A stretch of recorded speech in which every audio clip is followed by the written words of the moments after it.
여러분, 이 사람을 어떻게 기억하고 계십니까?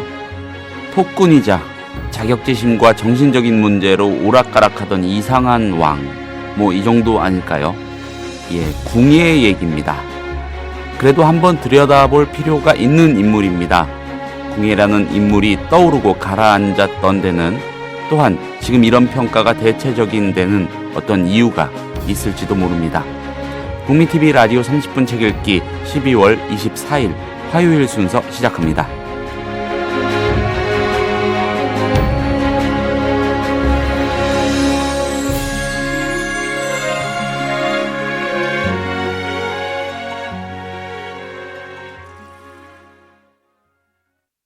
안녕하세요. 30분 책 읽기 김효진 PD입니다. 슬픈 궁예라는 책이 있습니다. 제목에서 아실 수 있듯이 궁예를 재조명하는 그런 책입니다. 이재범 경기대 교수가 썼고요. 역사인에서 나왔습니다. 궁예라는 인물에 담긴 정치적, 사회적, 또 역사적 시사점이 아주 많다고 합니다. 그래서 이희진의 역사 읽기를 통해 상하로 나눠서 얘기를 들어보려고 합니다. 오늘은 천민에서 왕으로 커간 궁예의 리더십을 중심으로 얘기 들어볼 거고요. 내일은 그랬던 그가 어떻게, 왜 몰락해 갔는지, 그게 대체 어떤 배경 때문이었는지를 살펴보겠습니다. 이희진 선생님을 곧 모십니다.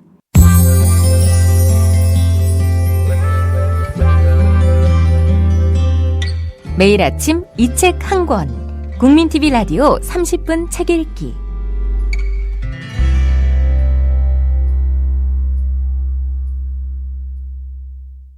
선생님 안녕하세요. 안녕하십니까? 예, 잘 지내셨죠? 예, 그렇습니다. 예, 선생님 방송에 대한 반응이 제가 파악하기로는, 느끼기로는 아주 좋습니다. 아유, 감사합니다. 예. 자, 오늘 소개해 주실 책도 일단 재미있을 것 같아요. 아, 그렇습니까? 예, 궁예의 이야기인데, 예. 슬픈 궁예라는 책이고요. 예, 궁예를 재조명한 책이겠죠. 그렇습니다. 예, 이거를 오늘 하고 내일 상하로 얘기를 해 주실 건데, 조금 안타까운 시선일 수도 있겠고요. 예.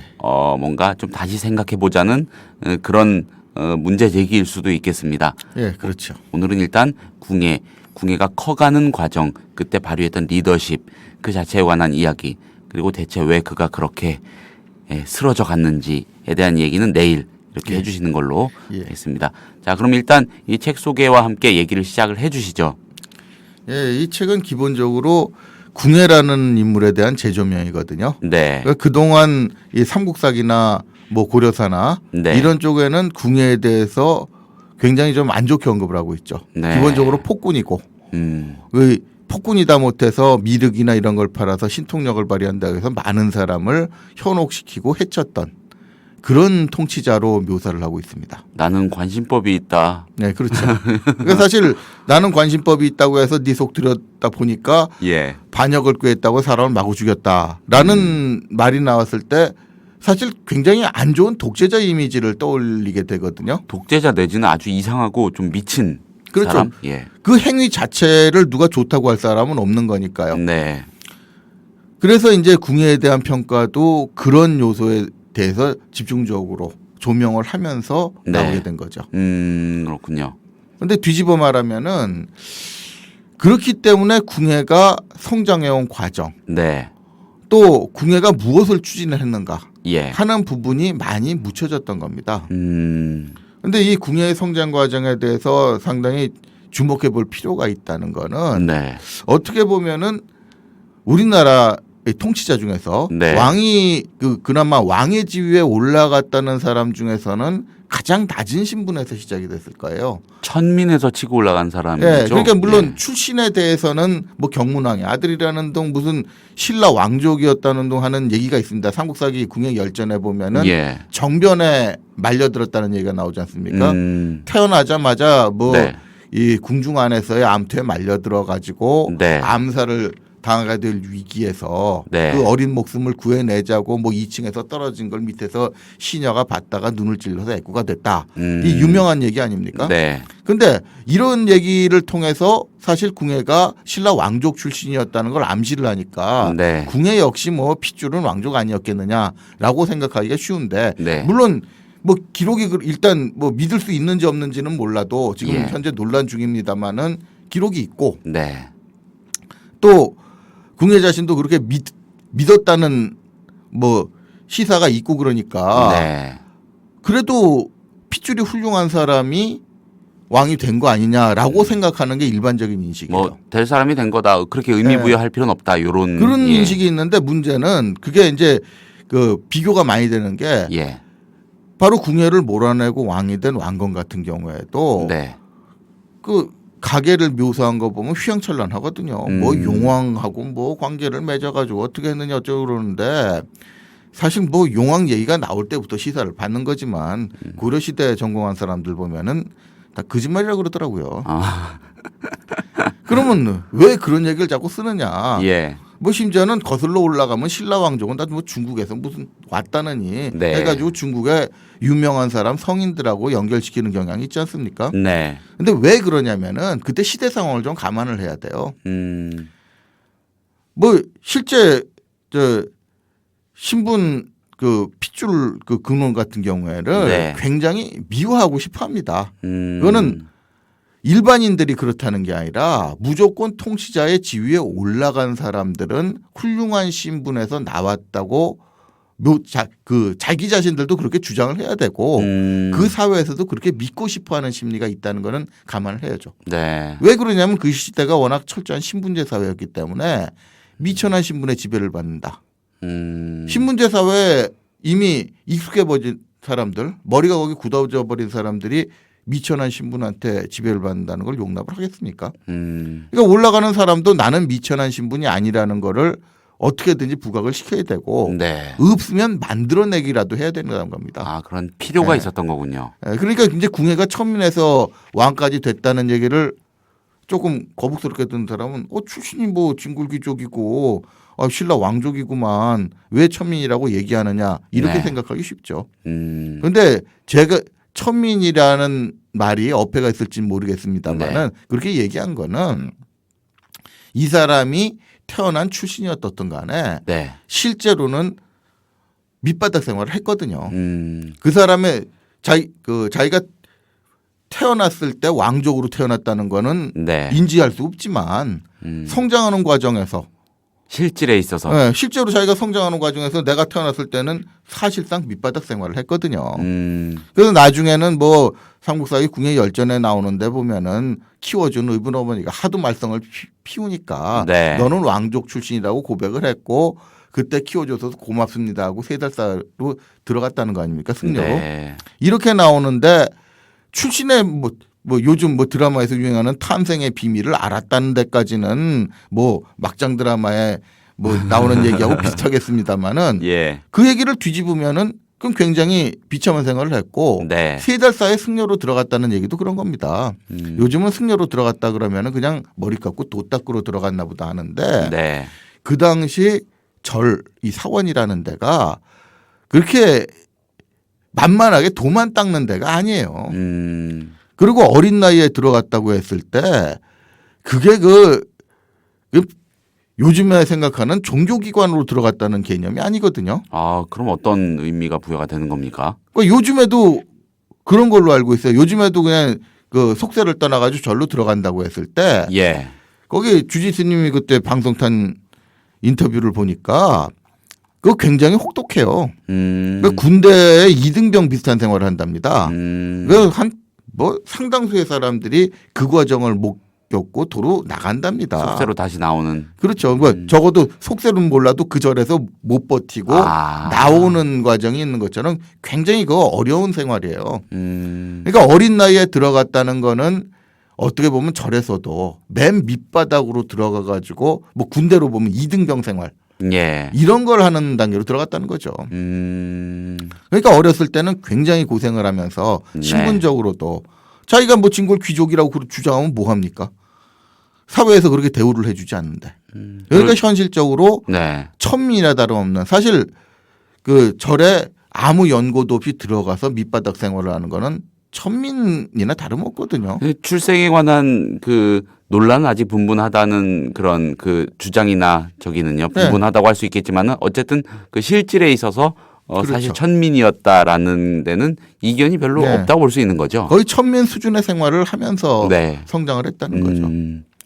그런데 이게 왜 주목이 되느냐면은 네. 우리 역사상 왕 지위에 올라가는 어떤 통치자 지위에 올라간 사람 중에서 네. 그렇게 실질적으로 어렸을 때 이 천민에 가까운 네. 이런 생활을 한 사람이 거의 없죠. 궁예를 빼면. 음. 뭐 기껏 비교를 해봤자 견훤이 이제 평범한 농민의 아들이라는 말도 있는데 네. 그것도 좀 학설들이 엇갈립니다. 아작에가 뭐 유명한 호족이라든가 장군이라든가 이런 얘기가 있기 때문에 뭐 꼽아봤자 견훤인데 네. 그리고 왕건도 이거는 뭐 어느 정도 예성강 지역에서 유명한 호족 출신이니까 네. 그 궁예보다는 한 단계 높거든요. 음. 그리고 신라 말기에는 이미 호족의 시대가 되니까 호족 정도면 이미 지배계급이라고 봐야 되고요.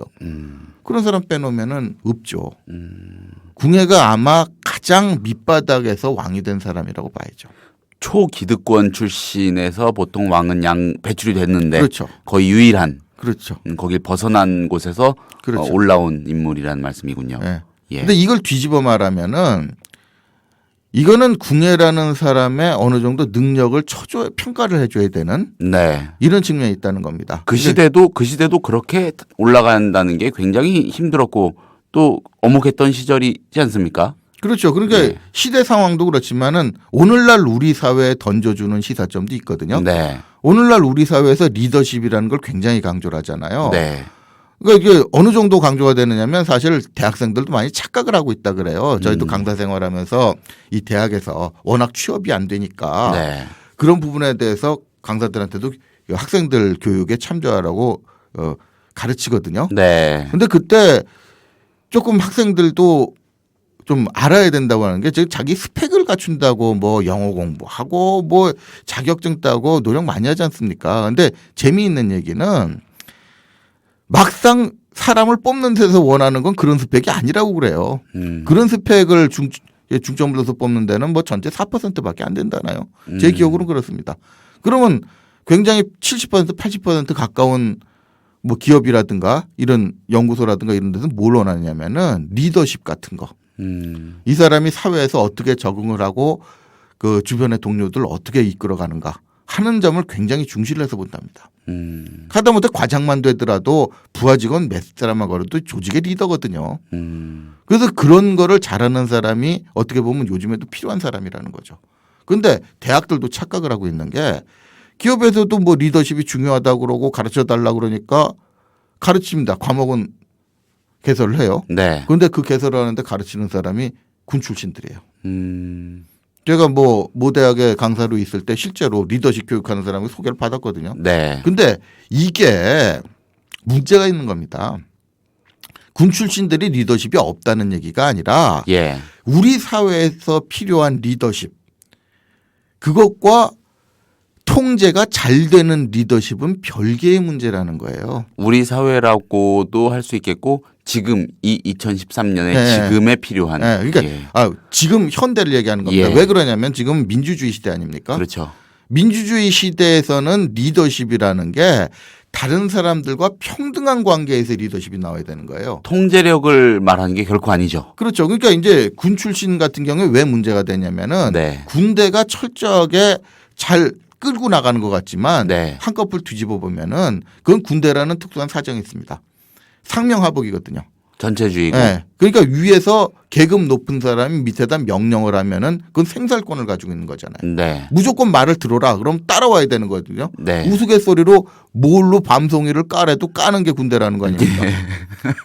근데 이런 식의 리더십이라는 건 무슨 얘기냐면은 예. 어떻게 보면 가장 쉽게 발휘할 수 있는 리더십이에요.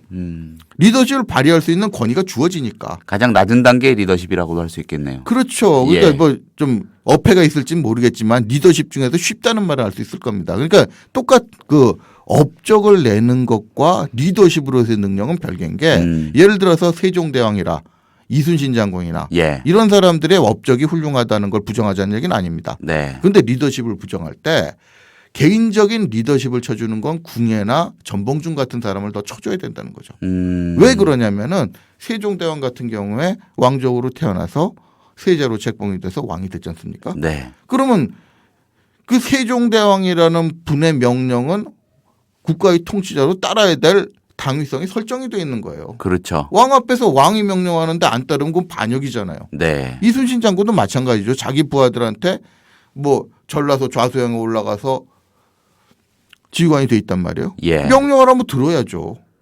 그런데 궁예나 전봉준 같은 사람은 이 사람은 아무 지위가 없어요.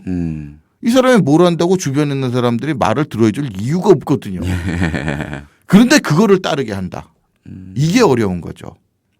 그러니까 옛날 일이라고 하더라도 시대 상황이라든가 처한 상황은 오늘날에 던져주는 시대가 더 큰 게 있을 수 있다는 게 이런 겁니다. 그러니까 궁예는 밑바닥 생활을 해서 그 3달 사이에서부터 승려로 성장을 해왔다는 건데 그런 궁예 자신이 그 절에서도 굉장히 지위가 낮았다는 얘기거든요. 네.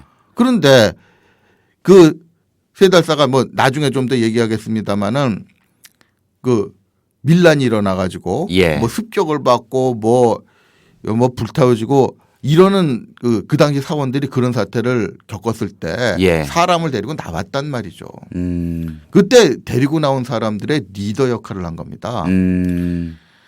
그런데 데리고 나온 사람들이 궁예를 못 믿고 따라갔어요.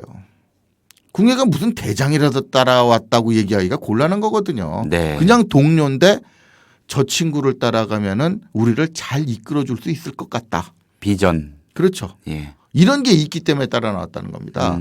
그리고 뭐 의탁을 하기 위해서 처음엔 뭐 기원한테 갔다가 기원이 잘 박대를 하니까 양길한테 갔다가 뭐 이랬다지 않습니까? 결국 양길의 부하로 들어가면서 이제 장군이라 군 지휘관으로서 성장하기 시작했다는 건데 그때 양길의 부하로 들어가면서 궁예 밑에 들어간 세력이 급속도로 성장을 했다는 겁니다. 네. 그래서 이제 여기저기 정복전쟁을 하는 물론 양길의 부하라는 지위는 있었지만 정복전쟁을 하러 다녔는데 의미심장한 얘기가 있어요. 굉장히 인사라든가 이 관리를 네. 공정하게 했다는 겁니다. 그래서 궁예를 많이 따랐다는 거예요. 이게 굉장히 중요하거든요.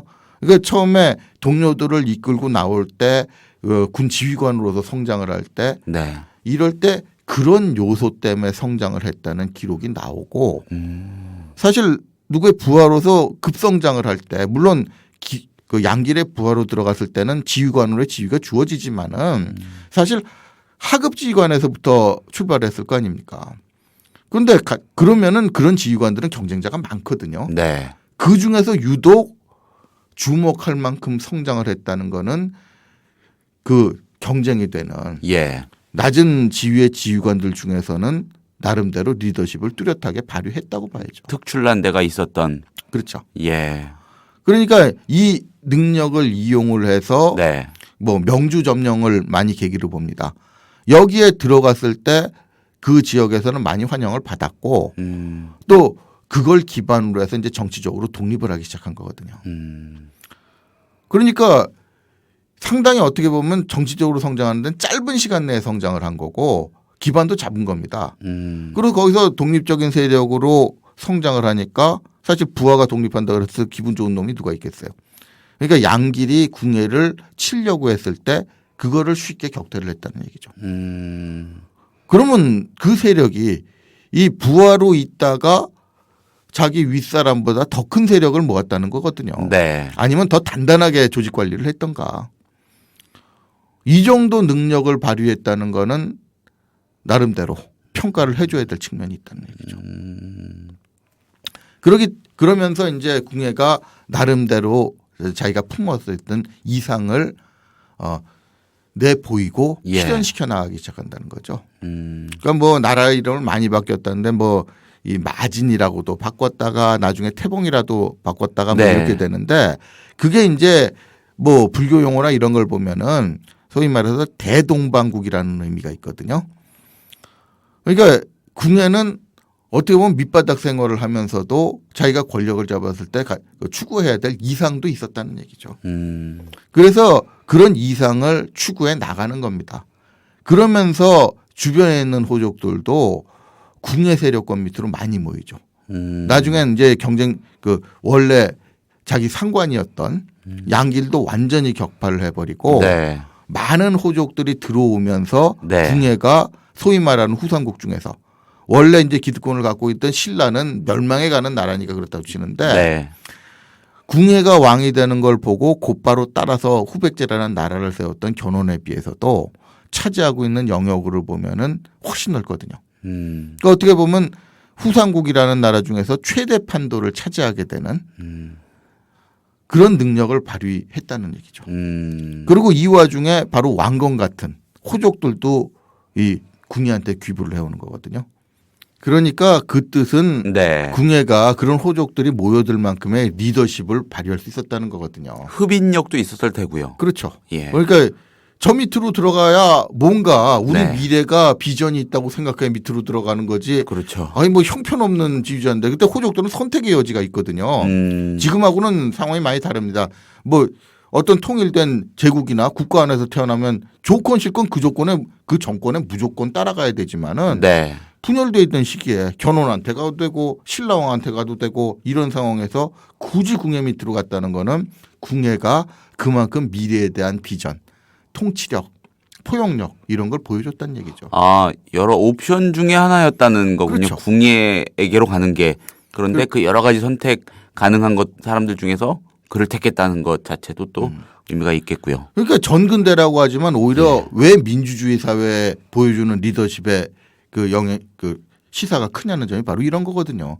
선택의 여지가 많고 네. 굳이 나를 따라올 필요가 없는 사람들을 따르게 하는 그게 어떻게 보면 오늘날 진정으로 필요한 리더십이라는 얘기죠. 아, 굳이 궁예를 끄집어내신 이유를 예. 잘 알 것 같습니다. 뭐 전봉준 같은 사람도 그렇게 되지만은 예. 일단 통치자에 올라간 사람은 궁예니까요. 네. 그런데 의미심장한 거는 네. 그렇게 올라와서 성장을 할 때는 네. 상당한 리더십을 발휘했던 궁예가 예. 어느 순간에 보면 굉장히 난폭해졌다는 기록이 나오고 나중에 얘기하겠지만 미륵관신법 같은 게 대표적인 예 아닙니까? 약간 정신 착란 비슷한 증상도 보였다. 뭐 이런. 그 사실을 있고. 그냥 보는 사람들은 거의 정신착란이라고 보죠. 예. 미쳤나 사람 속이 보인다는데 뭐 이런 거 아닙니까? 그렇다고 그걸 빌미로 또 사람까지 죽이고. 예. 그런데 왜 이렇게 변했느냐?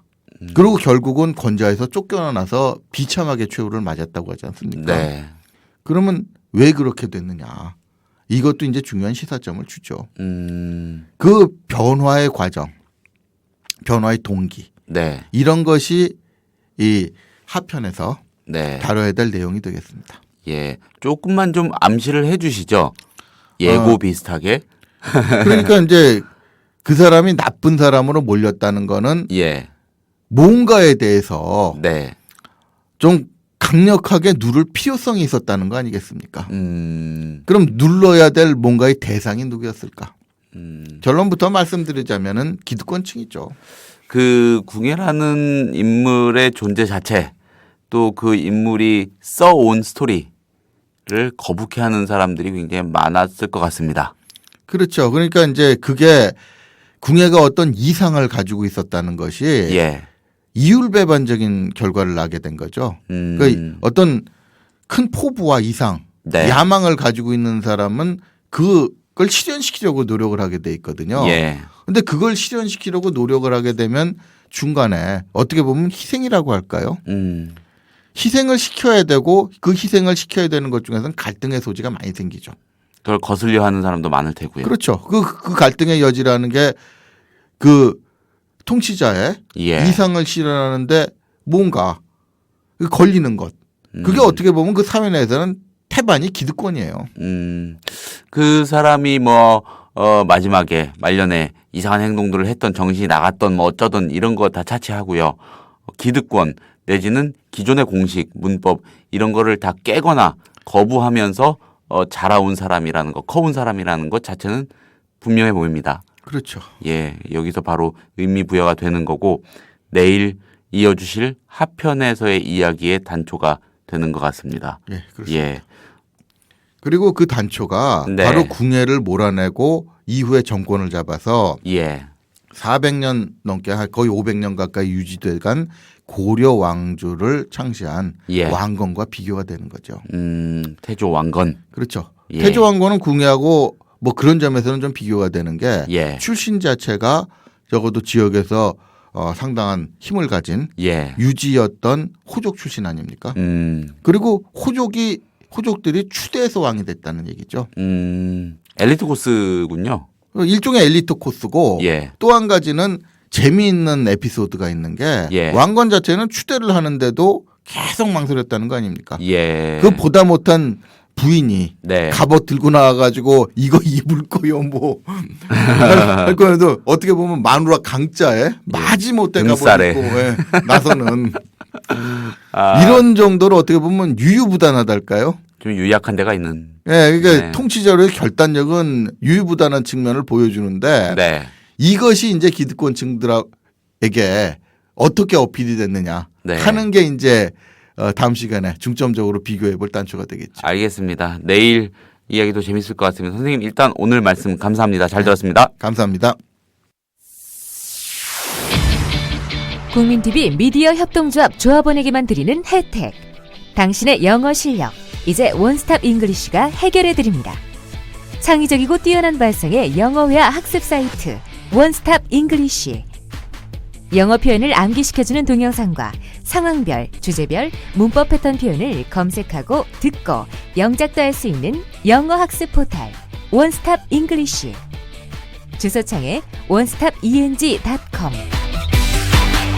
국민TV 조합원이 되시면 영어학습 콘텐츠를 3개월간 무료로 이용할 수 있는 혜택을 드립니다. 자세한 내용은 국민TV 홈페이지를 참고해주세요.